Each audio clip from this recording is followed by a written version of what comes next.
A very very good morning to all of you. आज हम लोग सिलोलिज्म चैप्टर स्टार्ट करने वाले हैं। सिलोलिज्म चैप्टर को हिंदी में न्याय निगमन या न्याय वाक्य कहते हैं। सबसे पहले आज हम इस चैप्टर की थ्योरी को समझेंगे। इसमें किस तरह के क्वेश्चंस एग्जाम में पूछे जाते हैं और क्वेश्चंस को किस तरह से सॉल्व किया जाता है, आज हम लोग ये समझेंगे। तो सबसे पहले हमें ये समझना होगा कि सिलोलिज्म में क्वेश्चंस किस तरह से पूछे जाते हैं।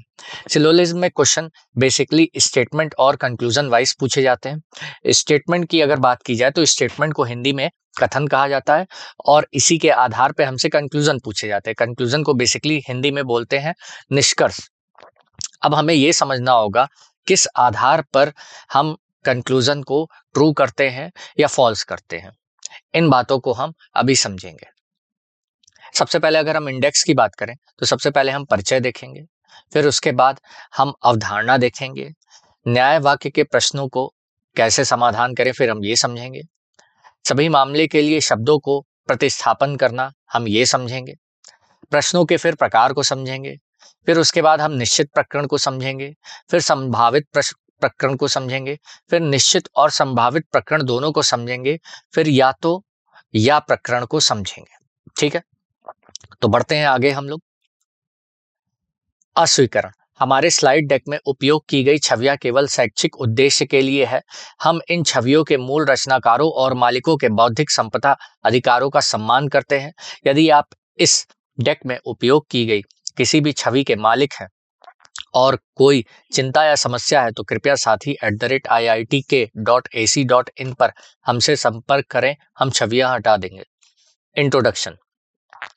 यह हम जानकारी को संदर्भित करते हैं जो किसी कथन से निहित या अनुमानित होती है, जिसका अर्थ है कि जानकारी कभी स्पष्ट रूप से नहीं दी जाती है।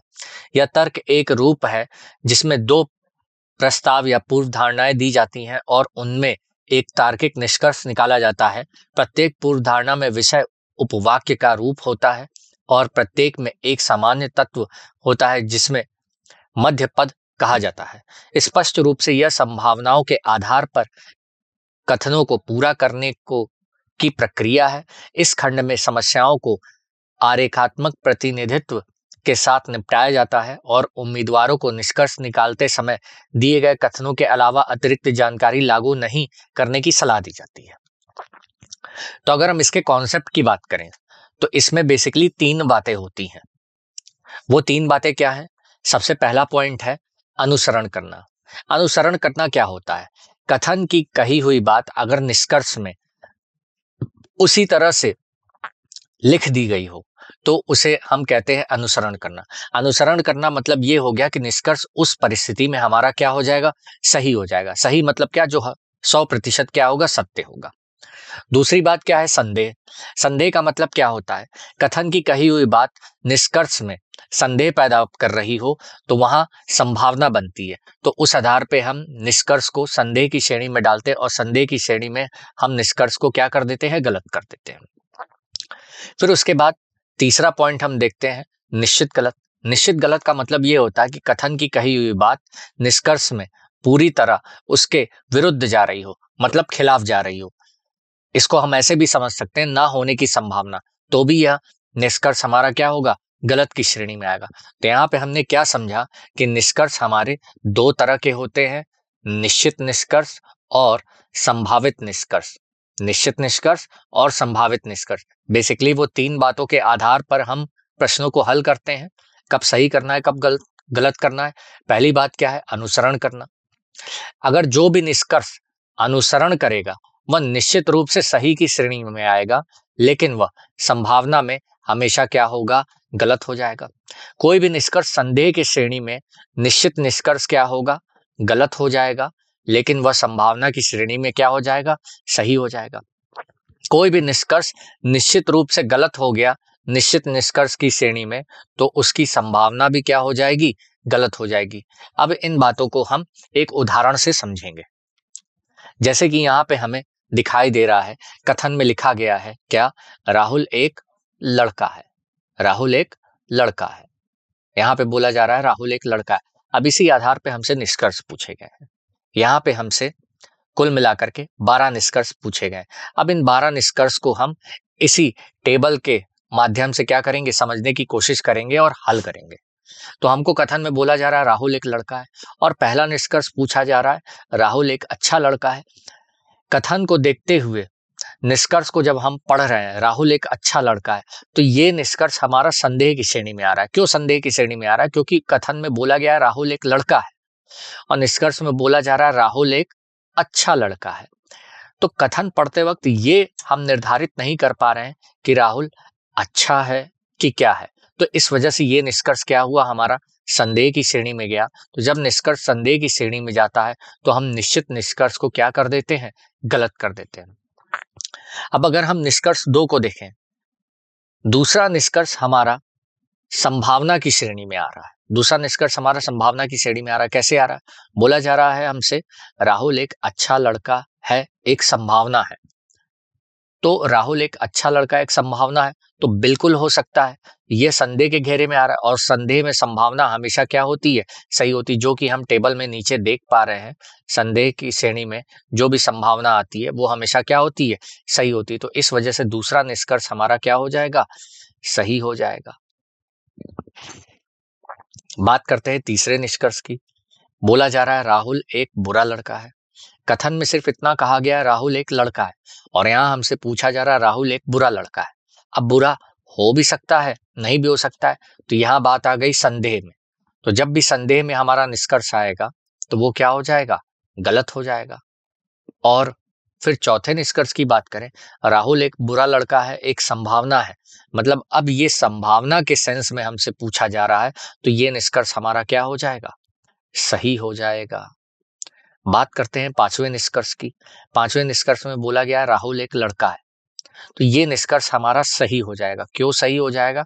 क्योंकि रीस्टेटमेंट, कथन की कही हुई बात वापस से अगर निष्कर्ष में आ जाएगी तब हमारा निष्कर्ष क्या हो जाएगा, सही हो जाएगा।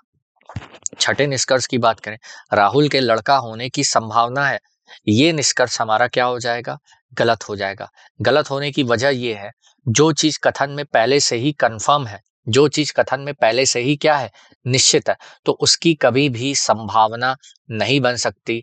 हम टेबल में देख पा रहे हैं ऐसे निष्कर्ष जो निश्चित रूप से क्या है, अनुसरण कर रहे हैं, उनकी संभावना हमेशा क्या होगी, गलत हो जाएगी।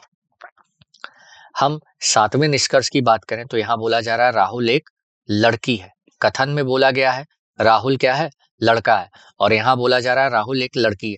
तो ये निष्कर्ष हमारे कथन के क्या हो रहा है, विरुद्ध जा रहा है, कथन के खिलाफ जा रहा है। इस वजह से ये निष्कर्ष क्या होगा, निश्चित गलत हो जाएगा। क्यों निश्चित गलत हो गया? क्योंकि कथन में बोला गया है क्या, राहुल क्या है, लड़का है, और यहां बोला जा रहा है क्या, लड़की है। तो ये निष्कर्ष हमारे कथन के खिलाफ गया, इस वजह से निश्चित गलत हो जाएगा। आठवें निष्कर्ष की बात करें, राहुल एक लड़की होने की संभावना है, ये भी निष्कर्ष क्या हो जाएगा, गलत हो जाएगा। क्यों? क्योंकि निश्चित निष्कर्ष अगर हमारा गलत हो रहा है तो उसकी संभावना भी क्या होगी, गलत हो जाएगी। जो चीज कथन के क्या है, विरुद्ध जाएगी, वह निश्चित रूप से भी गलत होगा और उसकी संभावना भी क्या होगी, गलत होगी। नौवें निष्कर्ष की बात करें, राहुल एक लड़की है, राहुल एक अच्छी लड़की है, तो यहां पे फिर से बोला जा रहा है लड़की। कथन में बोला गया है लड़का और यहां निष्कर्ष में क्या दिख रहा है, लड़की। तो ये फिर से हमारा निष्कर्ष कथन के विरुद्ध जा रहा है, तो इस वजह से ये क्या हो जाएगा, निश्चित गलत हो जाएगा। बात करते हैं अगले निष्कर्ष की, 10वें। राहुल के अच्छी लड़की होने की संभावना है, फिर से ये निष्कर्ष क्या हो जाएगा, गलत हो जाएगा। ऐसे निष्कर्ष जो कथन के विरुद्ध जाएंगे उनकी संभावना भी क्या होगी, गलत हो जाएगी। तो इस निष्कर्ष की संभावना भी क्या हो जाएगी, गलत हो जाएगी। 11वें निष्कर्ष की बात करें, राहुल बुरी लड़की है, तो फिर से यहाँ पे राहुल को क्या दिखाया गया है, लड़की। तो फिर से ये निष्कर्ष क्या हो जाएगा, निश्चित गलत हो जाएगा और इसकी संभावना फिर से क्या हो जाएगी, गलत हो जाएगी। तो बेसिकली हमने क्या समझा, ऐसे निष्कर्ष जो संदेह के श्रेणी में आएंगे वो क्या होंगे, गलत होंगे, और उनकी संभावना क्या होगी, सही होगी। और ऐसे निष्कर्ष जो अनुसरण करेंगे वह निश्चित रूप से सही होंगे, उनकी संभावना क्या होगी, गलत होगी। और ऐसे निष्कर्ष जो निश्चित रूप से गलत होंगे उनकी संभावना भी क्या होगी, गलत होगी। अब इसी कॉन्सेप्ट को हम लोग आगे प्रश्नों पे अप्लाई करेंगे। प्रश्नों को शुरू करने से पहले हमें ये समझना होगा कि प्रश्न हम हल किस तरह से करेंगे। उससे पहले हमें ये समझना होगा कि कथन में और क्या-क्या शब्द इस्तेमाल किए जा सकते हैं। हम यहाँ देख पा रहे हैं कि सभी की जगह प्रत्येक शब्द भी इस्तेमाल कर सकते हैं, हर शब्द भी इस्तेमाल कर सकते हैं, अधिकांश शब्द भी इस्तेमाल कर सकते हैं, 100% भी इस्तेमाल कर सकते हैं। कुछ शब्द की जगह हम कथन में या निष्कर्ष में बहुत शब्द भी इस्तेमाल कर सकते हैं, अधिक शब्द भी इस्तेमाल कर सकते हैं, कई शब्द भी इस्तेमाल कर सकते हैं, बहुत शब्द भी इस्तेमाल कर सकते हैं, कुछ और लगभग भी इस्तेमाल कर सकते हैं। ठीक है। कुछ की जगह हम कम से कम भी इस्तेमाल कर सकते हैं, कुछ की जगह हम कम से कम भी इस्तेमाल कर सकते हैं। केवल क्या होता है? केवल सभी का उल्टा होता है। कि जैसे बोला जाए केवल ए बी है, तो यहाँ पे हम ये समझेंगे सभी बी क्या है? ए है। इस बात को हमें समझना होगा कि केवल क्या होता है? सभी का उल्टा होता है। फिर यहाँ पे कोई नहीं को हम समझेंगे, कोई नहीं को मतलब क्या है? सभी बी ए है। ठीक है। कुछ को हम क्या मानेंगे? 1% से 99% तक मानेंगे। अब यहाँ पे हम पहले उदाहरण की तरफ बढ़ते हैं। तो यहाँ पे हमें पहला उदाहरण दिया गया है क्या? कथन में बोला जा रहा है सभी रिचार्ज क्या है? सिम है। तो सभी रिचार्ज क्या है? सिम। तो हम क्या करेंगे? इसका वेन डायग्राम बनाएंगे। वेन डायग्राम होता क्या है? किसी भी चीज को ग्राफिकल वे में रिप्रेजेंट करना वेन डायग्राम कहलाता है। तो यहाँ हम देख पा रहे हैं कि सारा का सारा रिचार्ज क्या है? सिम है। सारा रिचार्ज किस में गया? सिम में गया। अब इसी के आधार पे हमसे नीचे निष्कर्ष पूछे जा रहे हैं। तो यहाँ पे जो पहला निष्कर्ष है, क्या पूछा गया है? कुछ सिम क्या है? रिचार्ज है। कुछ सिम क्या है? रिचार्ज है। तो हम देख पा रहे हैं अगर सभी रिचार्ज सिम है तो कुछ सिम भी क्या है? रिचार्ज है। तो पहला निष्कर्ष हमारा क्या हो जाएगा? सही हो जाएगा। दूसरे निष्कर्ष की बात करें तो हमसे क्या पूछा जा रहा है? कुछ रिचार्ज क्या है? सिम है। अगर सारा रिचार्ज सिम है तो कुछ रिचार्ज भी क्या होगा? सिम होगा। अगर सारा रिचार्ज अगर सिम है तो कुछ रिचार्ज भी क्या होगा? सिम होगा। क्यों होगा ऐसा? हम ऐसे समझ सकते हैं कि अगर जेब में हमारे पास 100 रुपए हैं तो हम ये भी बोल सकते हैं कि हमारे जेब में 50 रुपए भी हैं, 20 रुपए भी हैं, 30 रुपए भी हैं। तो हम ऐसे समझ सकते हैं अगर सारा रिचार्ज सिम है तो कुछ रिचार्ज भी क्या हो जाएगा? सिम हो जाएगा। तीसरा निष्कर्ष, सभी रिचार्ज क्या है? सिम है। तो ये एक तरीके से रीस्टेटमेंट हो गया। कथन की कही हुई बात वापस से निष्कर्ष में आ गई, तो ये निष्कर्ष भी हमारा क्या हो जाएगा? सही हो जाएगा। बढ़ते हैं अगले एग्जाम्पल की ओर। तो यहाँ पे जो अगला एग्जाम्पल है, हमको बोला जा रहा है कोई भी नोकिया क्या है? सैमसंग नहीं है। कोई भी नोकिया क्या है? सैमसंग नहीं। तो यहाँ पे ये कथन में कहा जा रहा है कि नोकिया का संबंध क्या है? सैमसंग से नहीं है। नोकिया का संबंध सैमसंग से नहीं है। अगर नोकिया का संबंध सैमसंग से नहीं होगा तो सैमसंग का भी संबंध क्या होगा? नोकिया से नहीं होगा। अब इसी के आधार पे हमसे 4 निष्कर्ष पूछे गए। अब इन चारों निष्कर्षों को हम क्या करेंगे? बताएंगे कि कौन सा सही है और कौन सा क्या है? गलत है। जिसमें से पहला निष्कर्ष, कोई भी सैमसंग नोकिया नहीं है, तो इस बात से हम क्या करेंगे? एग्री करेंगे। तो ये बात क्या हो जाएगी? सही हो जाएगी। फिर बोला जा रहा है कोई भी नोकिया सैमसंग नहीं। साफ साफ हमें वेन आरेख में दिख रहा है कि कोई भी नोकिया सैमसंग नहीं है, तो ये भी निष्कर्ष हमारा क्या हो जाएगा? सही हो जाएगा। सही होने की वजह ये भी है क्योंकि ये क्या है? एक तरीके से कथन की कही हुई बात वापस से फिर से निष्कर्ष में आ गई। इसको हम बोल सकते हैं रीस्टेटमेंट। फिर क्या है? कुछ नोकिया सैमसंग नहीं है। कुछ नोकिया सैमसंग नहीं। अगर कोई भी नोकिया सैमसंग नहीं है तो नोकिया का कुछ हिस्सा भी क्या होगा? सैमसंग नहीं होगा। तो ये निष्कर्ष भी हमारा क्या होगा? सही की श्रेणी में आएगा। फिर बोला जा रहा है हमसे कि कुछ नोकिया सैमसंग नहीं है। तो अगर कोई भी सैमसंग नोकिया नहीं है तो कुछ सैमसंग भी क्या होगा? नोकिया नहीं होगा। तो ये निष्कर्ष भी हमारा क्या होगा? सही की श्रेणी में आएगा। बढ़ते हैं अगले एग्जाम्पल की ओर। हमें यहाँ पे कथन में बोला जा रहा है कुछ माइक्रोमैक्स फोन है। कुछ माइक्रोमैक्स फोन है। तो हम यहाँ पे देख पा रहे हैं माइक्रोमैक्स का जो कुछ हिस्सा है, माइक्रोमैक्स का जो कुछ हिस्सा है वो क्या है? फोन है। तो यहां से एक निष्कर्ष और ये भी निकलेगा कि फोन का भी कुछ हिस्सा क्या होगा? माइक्रोमैक्स होगा। फोन का भी कुछ हिस्सा क्या होगा? माइक्रोमैक्स होगा। ठीक है। फोन का भी कुछ हिस्सा क्या होगा, माइक्रोमैक्स होगा। अब इसी के आधार पे हमसे क्या पूछा गया है, निष्कर्ष पूछे गए। हमसे दो निष्कर्ष पूछेंगे, कुछ फोन माइक्रोमैक्स है, बिल्कुल सही बात है, हमें साफ साफ दिख रहा है कि फोन का कुछ हिस्सा क्या है, माइक्रोमैक्स है, तो पहला निष्कर्ष क्या हो जाएगा, सही की श्रेणी में आ जाएगा। फिर हमसे दूसरा निष्कर्ष पूछा गया, कुछ माइक्रोमैक्स फोन है, हम साफ साफ देख पा रहे हैं कि माइक्रोमैक्स का कुछ हिस्सा क्या है, फोन है। एक तरीके से कथन की कही हुई बात वापस से निष्कर्ष में आ गई, तो ये निष्कर्ष भी क्या होगा, हमारा सही की श्रेणी में आएगा। बढ़ते हैं अगले निष्कर्ष, एक उदाहरण की ओर।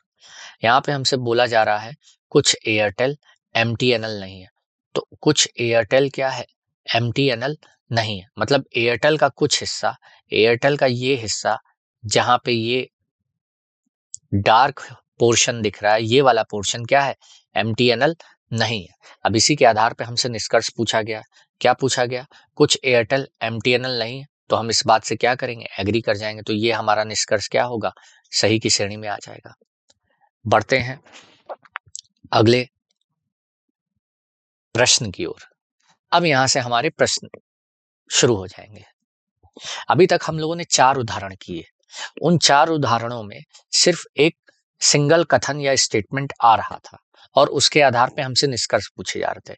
लेकिन अब एग्जाम पॉइंट ऑफ व्यू से अगर देखा जाए तो हमारे क्वेश्चन में कम से कम 2 स्टेटमेंट या उससे ज्यादा हो सकते हैं, या 2 कथन या उससे ज्यादा हो सकते हैं, और निष्कर्ष 2, 3 या उससे ज्यादा हो सकते हैं।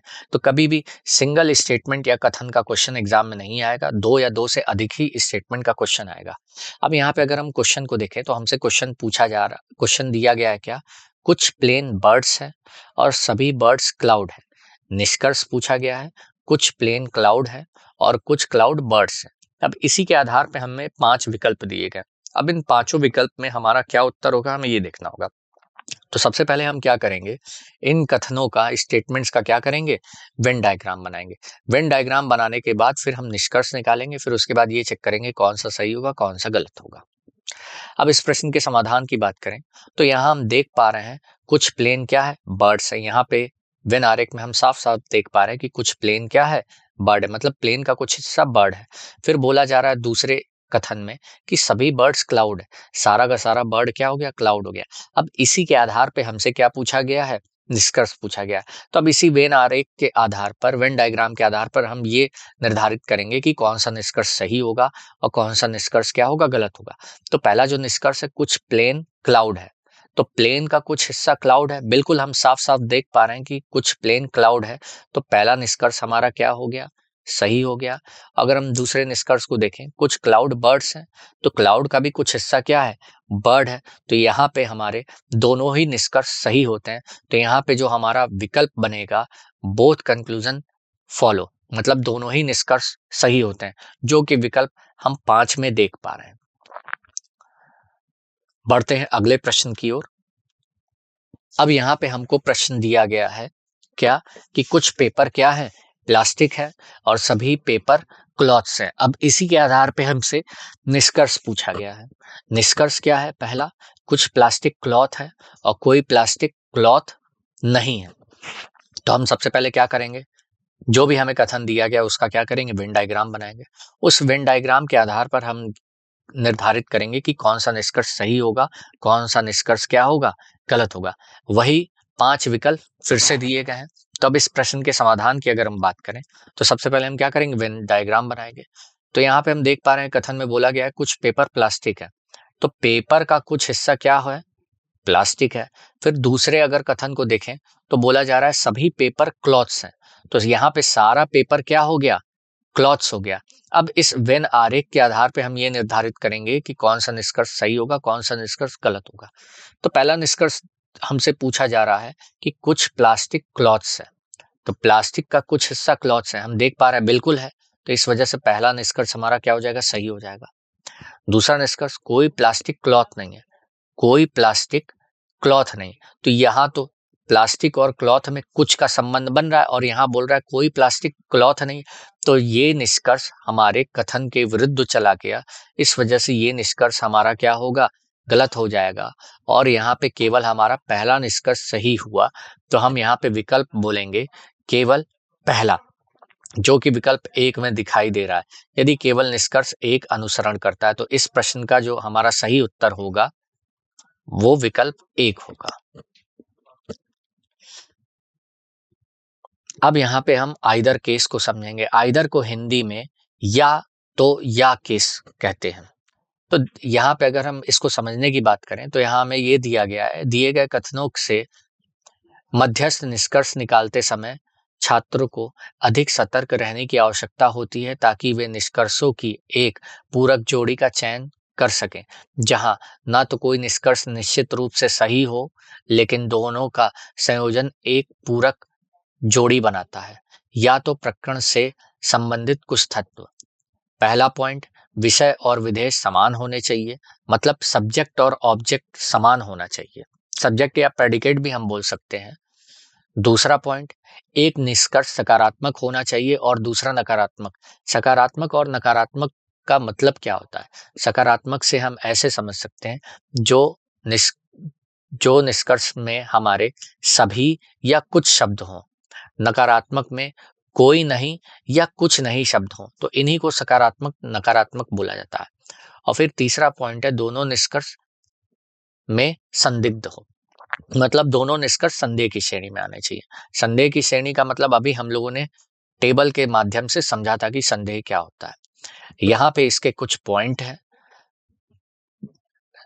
पहले निष्कर्ष के प्रकार की बात करें तो यहाँ पे सभी होगा, और दूसरे निष्कर्ष की बात करें तो कुछ नहीं होगा। तो एक पॉजिटिव हो गया, एक नेगेटिव हो गया, एक सकारात्मक एक नकारात्मक। दूसरे प्रकरण की बात करें तो दूसरे में कुछ दिया है, और दूसरे निष्कर्ष में की बात की जाए तो यहाँ नहीं दिया है। तो मतलब कुछ सकारात्मक हो गया, नहीं नकारात्मक हो गया। इन चीजों को हम प्रश्नों के माध्यम से बेहतर तरीके से समझेंगे। अब अगर हम अगले प्रश्न की बात करें तो यहाँ पे हमें दिया गया है क्या कथन में, कुछ स्वीट्स सॉल्ट है और कोई सॉल्ट स्पाइस नहीं है। इसके बिहाफ पे हमसे निष्कर्ष पूछा गया है, कुछ स्वीट्स स्पाइस है और कोई स्पाइस सॉल्ट नहीं है। अब हम क्या करेंगे, इस प्रश्न का समाधान करेंगे। किस तरह से करेंगे? वेन आरेख बना करके। तो यहाँ पे हम सबसे पहले वेन आरेख बनाएंगे। कुछ स्वीट्स सॉल्ट है, तो हम देख पा रहे हैं स्वीट्स का कुछ हिस्सा क्या है, सॉल्ट है। और फिर बोला जा रहा है कोई सॉल्ट स्पाइस नहीं है। सॉल्ट का संबंध क्या है, स्पाइस से नहीं है। ये लाइन खींचने का मतलब ये होता है कि सॉल्ट का संबंध क्या है, स्पाइस से नहीं होगा। अब यहाँ पे हमसे दो निष्कर्ष पूछे गए। पहला निष्कर्ष, कुछ स्वीट्स स्पाइस है। हम देख पा रहे हैं कुछ स्वीट्स स्पाइस है। तो स्पाइस और स्वीट्स में हमें वेन डायग्राम में कोई भी संबंध नहीं बनता हुआ दिख रहा है, तो इस वजह से ये पहला निष्कर्ष हमारा क्या हो जाएगा, संदेह के श्रेणी में आ जाएगा। तो इस वजह से ये क्या हो जाएगा, गलत हो जाएगा। दूसरे निष्कर्ष की बात करें, कोई स्पाइस सॉल्ट नहीं है। कोई स्पाइस क्या है, सॉल्ट नहीं है। कोई स्पाइस क्या है, सॉल्ट नहीं। तो ये निष्कर्ष भी क्या हो जाएगा, गलत हो जाएगा। तो इस वजह से हम यहाँ पे क्या बोलेंगे, यहाँ पे हमारा जो विकल्प बनेगा आइदर 1 और 2।